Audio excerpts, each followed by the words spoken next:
So hi guys, and welcome to another community conversation brought to you by the Cost of Living Toolkit, the new online resource that connects our communities to the tools and services across the region that really make a difference. Now, we're really blessed today to have a great guest today. She's doing lots of fantastic work in the communities here, especially around Ipswich. We've got Funmi Akinriboya from the BME Suffolk Support Group based here in Ipswich. Hi Funmi, how you doing? I'm okay. Thanks, Ross. Yes, thank you for having me. No, pleasure. One of the things we wanted to do from these conversations is to get a feel for all aspects of our communities and what kind of they're feeling throughout this cost of living crisis that we're going through at the moment. But before we get into that conversation, if people haven't come across your organisation before, can you tell us a little bit about the group, how you got started, and kind of how you help your communities? Yeah, so BME Suffolk Support Group started in November 2018. I'm the founder for the group, and at that time, the aim of the project is to find out why the BME community don't get involved in the activities that is happening around them. So at that time, it was more of social integration to find out why the young people, the family, are not integrating well into the community. So as we go further, moving into from community to become a registered organization as a non-profitable organization, our project pans out into 6 projects now. And this is all based on the feedback we receive from the community. So we're now running a food bank, which is open to our community. And if we receive referral from ethnic community, we include traditional food. Then we have a youth center, we have a library, we now have a community cafe as well, where people can come and just relax. And everything we're selling in the cafe is £1, which is again is community focused to give back to people, but it's a nice quiet place. We have the office team that help people with advice and support towards debt, housing benefit, immigration issue, letter, and all sort of things they need. Yeah, and so right now in Ipswich, we have got 6 programs we are running, and we've panned out again as well to West Suffolk. So we have a branch in Meadenhall, and we have a branch in Bury St Edmunds. Oh, fantastic. And so the Ipswich branch was the first one that you started off with, just so people are aware, because people may not have come across you. Whereabouts are you based in Ipswich?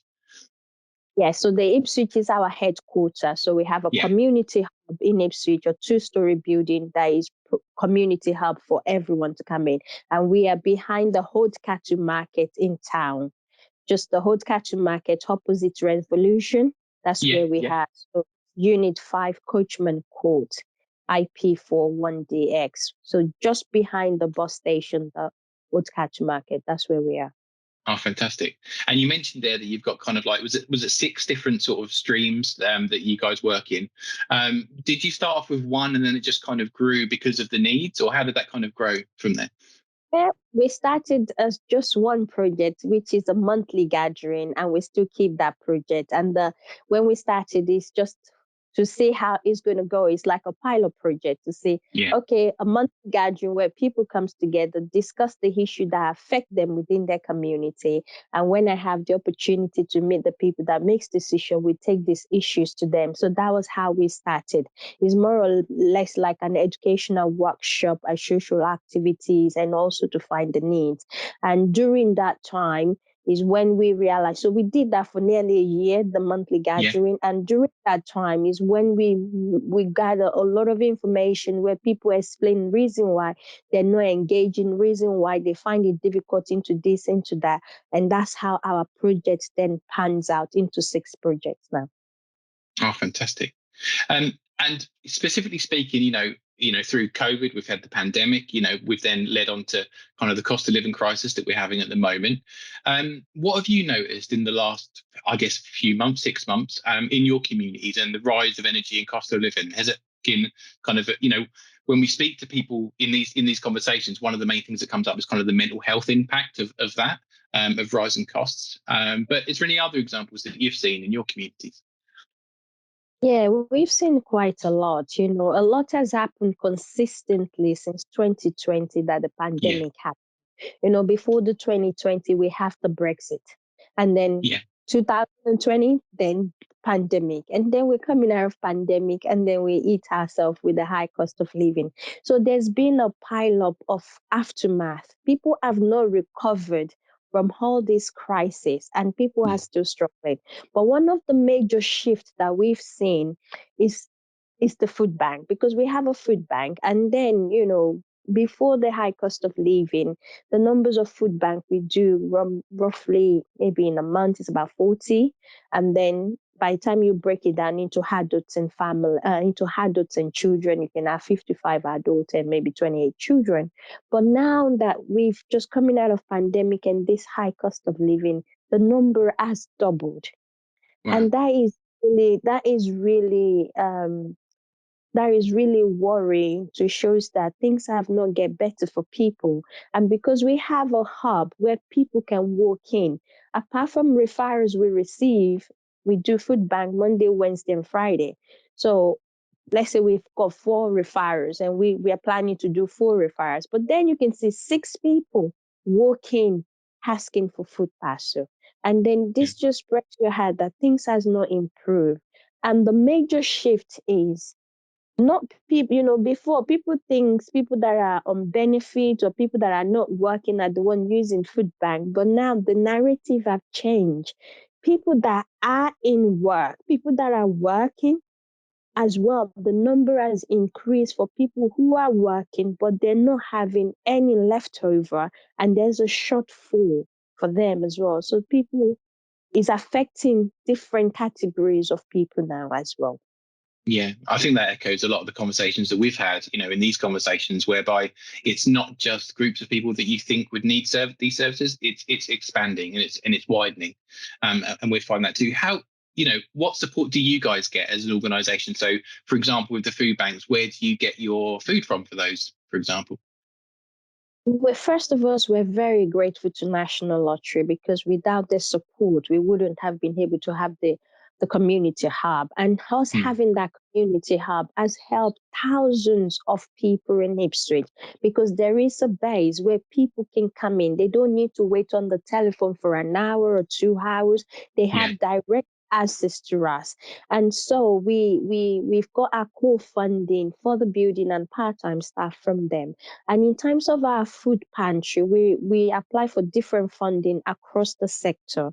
So we get funding from Suffolk Community Foundation, the Denbury House, Rope Trust, because one of the things we try to do is we don't just give canned food, because Okay. the people within the African and community, African, Caribbean, Portuguese, and other ethnic community, they don't eat canned food. They Okay. cook their food from fresh. And Mm. because 50% of people, again, as well, that use our food pantry now are white, British, European, Spanish, and all across other sectors as well. So we try to produce a balanced diet food Mm. parcel. So we had to look for money to buy fresh stuff daily, to buy toiletries, to buy traditional food. So we have to buy bread, egg, fresh potato, carrots, cucumber, lettuce, peppers, and so all of this we have to continue to seek money for it. And because we have branch in West Suffolk as well, we've just Mm. received a little bit of funding as well from West Suffolk for us to buy food to be able to support those regions as well. So yes, we do go to so many organizations, and every little money we get, we just push it into the food bank to make sure that the canned food, we receive canned food from Suffolk County Council. Yeah. So Suffolk County Council have a warehouse where they distribute canned food and pallet food Yeah. to food banks. So that one, we get that one. So once we receive the canned food, then we have to look for funding to buy fresh stuff and traditional stuff to include with those canned foods, so Fantastic. that we can have a balanced diet food. Yeah. Yeah. I guess for, there may be people watching our conversation today and maybe think, it would be something that may help their family or their community. Where's the best place to start if they want to kind of get involved? Is it just to use the walk-in and come into one of the premises? Yes, it can be as simple as that. You can just come into the base and say, I'm struggling. And we have our team there already. They just fill the form for you. We fill the form, and then we pack the food parcel for you. And if you're driving, you can pick the food up. If you don't drive, we have volunteer drivers. We had to rely heavily on volunteers in order to run the food bank. And if people don't want to walk in, our telephone number is on our Facebook page and it's on our website as well. So they can call the office number. We can do the assessment over the telephone for them. And if they're already working with different organizations like Job Center, so many other organization have our referral forms, they can refer them as well.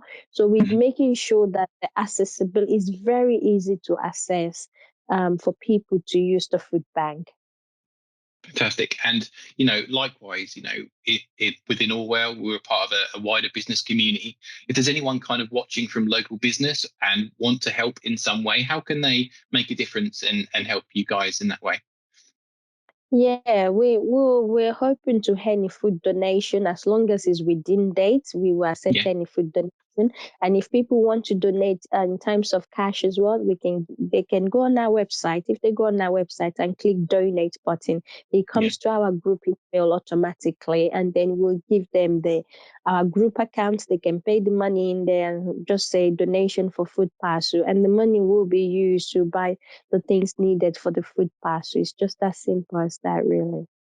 Fantastic. So, guys, if you're watching this and you want to get involved, either by, donating some money if you're able to, or some food itself, you'll find all the information at the bottom. We'll link all the website and everything, so you can get in touch with Funmi and help out in that way. I guess with a lot of these things, the best kind of recommendation that anyone can have is from the people that use these services. And I guess that every day you see people that come in that maybe need some assistance, and then after a little while they get involved in the community, and then they feel a lot better about managing what they have. Is that what you find when you, as part of your work? So I'm guessing every week you see new people and you see them move on their way in a better way. Yeah, doing the community work, you have to have the passion, you have to have the empathy, you have to have it takes a lot of work from you as a person as well. I'm a mother of three as well. Yeah. And then when every food parcel we give, we put a feedback form in there. And when you Okay. receive this feedback form and you read it, you feel this sense of fulfillment, even though you feel this sense of happiness that you've done something to make someone happy and their children. Sometimes you receive a feedback saying, I feel so happy that I'm not forgotten as a pensioner. I feel so happy that the food came in at the time I have nothing in the house to eat. I feel so happy that you are able to listen to me and able to help me. So we have loads of feedback, and these are all the things we shows our funders as well, so they know that Yeah. this is from handwritten feedback. People write it on the paper and we send it to people that give us money so they can see that people are so grateful for the little effort of what we're doing. So we have loads of feedbacks and people always so grateful for. You might think you're doing little, but that little is magnificent to so many families and individuals. Yes. Yeah. And I guess you may have found this in the work that you do, but there may be some people watching this that feel they may want to get involved. Maybe they feel that you guys can help them and their community, but they're a little bit on the fence. They're a bit resistant to come in. Maybe they feel a little bit shy. Maybe they feel a little bit uneasy about coming in. What would be your advice to them? I just say to them, come first, take a bold step and come. Believes me, I'm very proud of BME Suffolk and I'm so proud of the people that are there. I'm proud of what we do and I'm proud of the service we provide. It's a community, it's a family. No one comes to BME Hub and will give you a negative message. You feel welcome from the time you come in through the door. People make you feel relaxed, people makes you feel happy. You come into the cafe, you've been welcome, you've been offered a drink, and we'll show you around if you want to be a volunteer, and you will meet a lot of different people at different age group. Now we're now getting lots of young people in their 20s. At least we have recruited like 5 young people in the last maybe 2 months who are willing to come and help us. And this is through the word of mouth of what other people who are in the group volunteering for us. And the good thing is we have different sector where you can volunteer. So you will gain experience as well as doing something that makes you fulfilled, because we have a cafe where you can be a receptionist.